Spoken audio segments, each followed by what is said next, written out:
Hello everyone.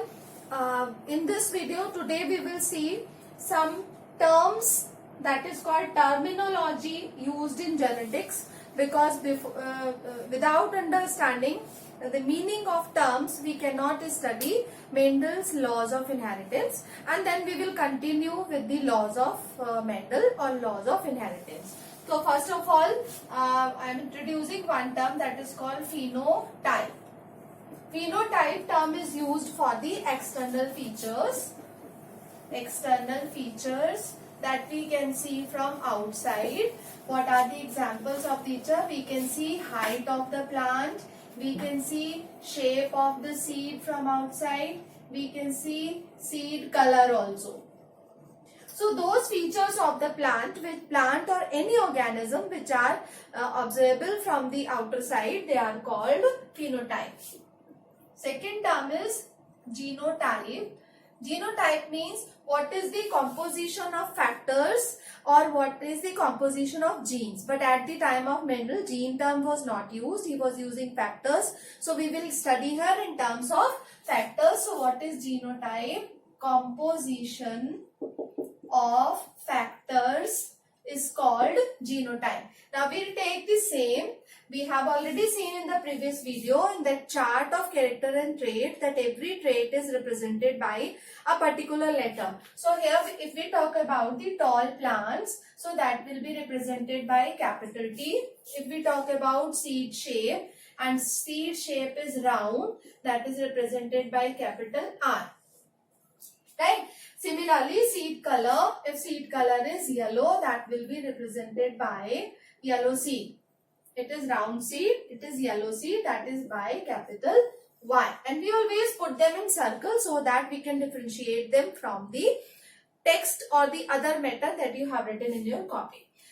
So after genotype, we have one more term that is called homozygous. Homozygous is also called pure line, or they are also called true breeding plants. That means they do not have mixing of factors. They consist of only one type of factors, like this. Capital T is homozygous. Small t. Both the factors, when both the factors are same, then it is called homozygous. Like small r, that is also going to be homozygous, and they are called pure plants, pure lines. Why do we write them in double number? The double number is diploid condition. Diploid, that means two double T here, two small r here. That means double set of chromosome. Right? Then we have another term which is called heterozygous. Heterozygous, or it is hybrid. Heterozygous is also called hybrid when it is showing two different traits, two different factors, capital T and small t, capital R and small r. It is having capital Y and small y. Then it is called hybrid or heterozygous. That means the composition of factors, when it shows two different types of factors, it is called heterozygous or hybrid. And when in its factors composition is the same, then it is called homozygous or pure line or pure plant or true breeding plants. Right? Then we have genotypic phenotypic ratio. Phenotypic ratio. That ratio is the ratio of external features, and genotypic ratio, if you will write, that is the ratio of factors, composition of the factors or ratio of this genotype. Fine, that means how many percentage of, what is the percentage of tall plants or dwarf plants in a cross? What is the percentage of capital T or small t in a generation? That is calculated in terms of ratio. Now all of these we will see with the help of examples in the laws of Mendel. Now we will continue with the laws of Mendel. Mendel proposed 4 laws, and in this video we are going to discuss first 2 laws. One is law of paired factors and the second one is law of dominance. All of you have already observed that I am writing these factors or alphabets in double, and that is showing diploid number. Diploid number means double set of chromosome. So before starting law, I will tell you diploid, haploid also. Human cell consists of 46 chromosomes. Human cell has 46 chromosomes and 23 is its half number, right? And 23 chromosomes is its half number. This 46 number is called diploid set and this 23 number is called haploid set. So when we write capital double T, it is diploid cell, and we write small t in one, it is haploid cells. Haploid cells are present only in gametes. Haploid cells are represented only by gametes. Rest of the cells of the plant or rest of the cells of the body of living organism are diploid. So here we will study in terms of for pea plant only. In case of pea plants, we are taking diploid cells for the somatic cells of the body, and single factor will represent haploid cell, and that haploid cell is a gamete cell. I hope you have understood meaning of all these terms, and then you will not face any problem when we will study crosses.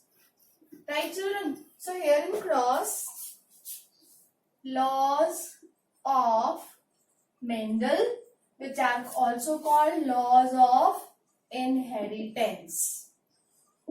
Laws of Mendel are also called laws of inheritance. How many were there? There were 4 in number.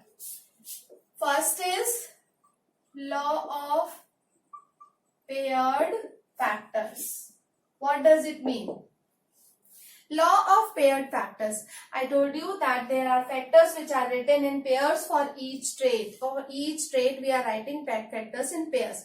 This law states that every trait is controlled by one pair of factors. This law states that every trait is controlled by one pair of factors. So here we will see the example. Suppose there is round shape of seed that will be controlled by 2 capital R. There are tall plants that will be controlled by 2 capital T. This is the case of homozygous. If there is heterozygous plant and that plant is tall but it is heterozygous, that will be controlled by capital T, small t. Similarly, these two, in दोनों plants को आप कहेंगे, they are homozygous and this one is heterozygous. That means whether the plant is homozygous or it is heterozygous, in both the conditions, its traits will be controlled by one pair of factors. In both the conditions, whether homozygous or heterozygous, traits will be controlled by pair of factors. Right? This is the law of paired factor. Now we will see the second law, that is the law of dominance.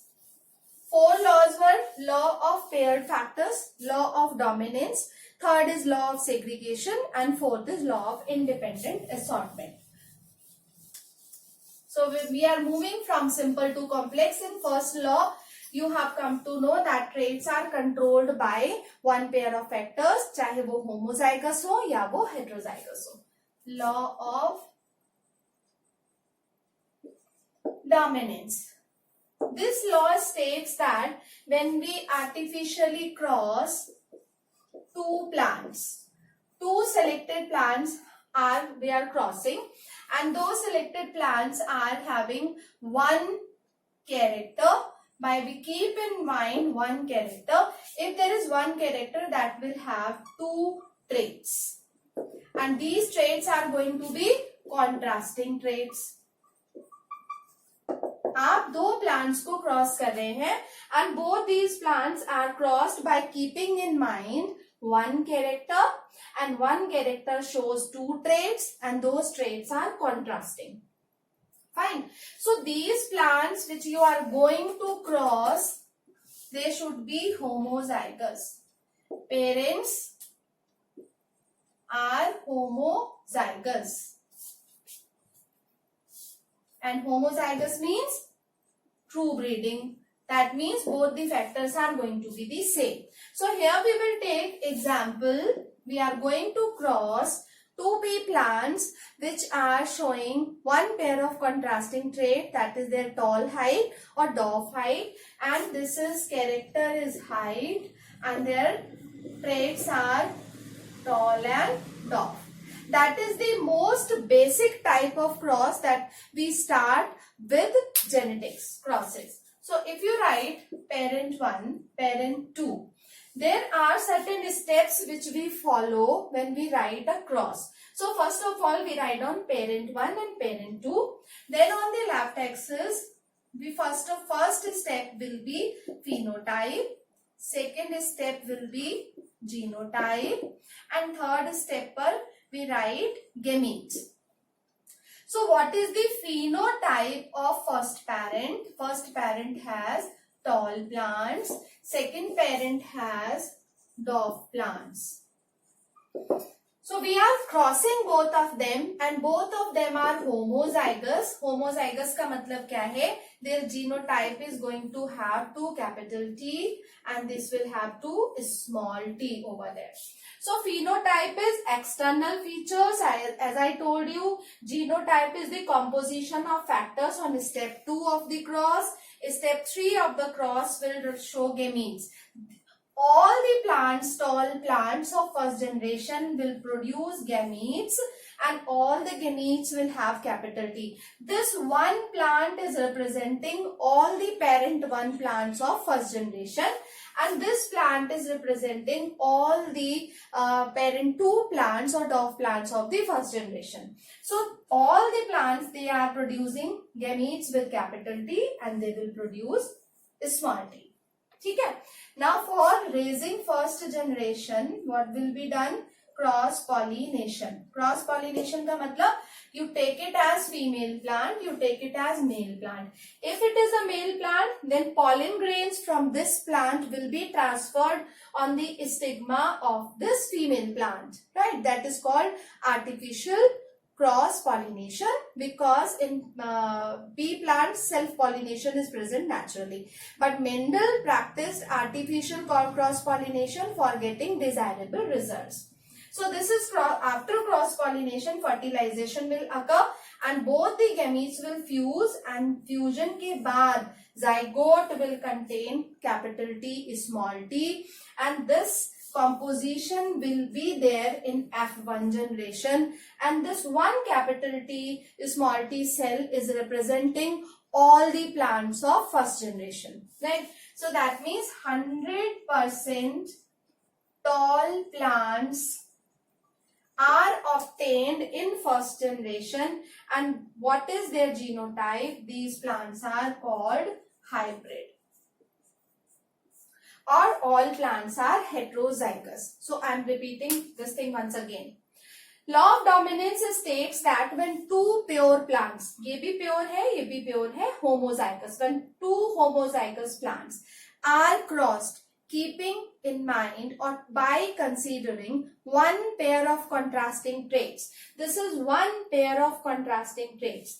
Then in F1 generation, one trait is expressed and the other trait remains hidden. What is the one trait? Tall plants. What is the other trait? Dwarf plants.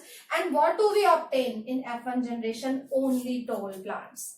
We are obtaining only tall plants in first generation. And where is the dwarfness? Dwarfness is hidden. And this is called law of dominance because in this tallness dominates over dwarfness. So what conclusion you will write? Conclusion will be written: dominant trait is tallness, recessive trait is dwarfness. Or how will you define dominant and recessive traits? The trait which expresses itself in first generation is called dominant trait, and the trait which remains hidden in first generation, that is called recessive trait when homozygous, when two homozygous parents are crossed. This will be definition in case when two, okay? This cross in which we consider one pair of contrasting traits while crossing a plant is called monohybrid cross. Now I will show you one more example by changing it, and then you can practice it with the other traits also. In this we have taken character, tallness and darkness.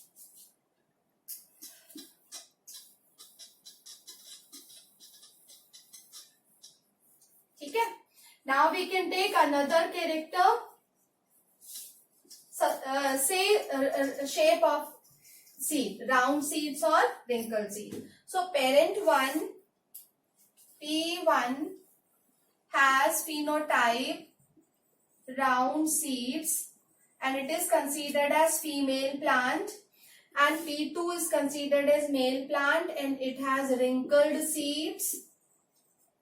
Wrinkled seeds, that is, what is the character? Shape of seed. Fine. So in that case you will observe genotype for round seed is capital R, and all the gametes will have capital R. Genotype of wrinkled seeds will be small r, all the gametes will have a small r. Cross pollination between parent 1 and parent 2 will give you F1 generation with capital R, small r. This is F1 generation, and in this generation all the plants will have round seeds. So what is the trait appeared here? Round seeds are present.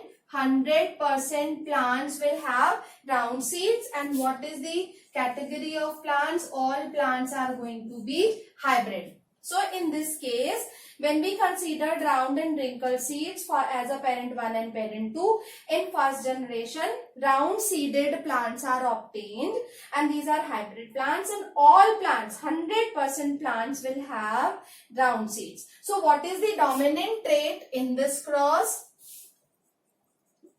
Roundness. Recessive trait in this cross is wrinkled seeds, or wrinkled shape is recessive. This is all about, you can practice monohybrid crosses for the law of dominance by changing these character and traits here. You can take color of the flower, you can take shape of the seed, you can take color of seed, any of the 7 characters that we discussed in the previous video that was done by Mendel also. Right? Learn it from this making of crosses from this video. Next video we will see the law of segregation. Till then, keep watching. Thank you.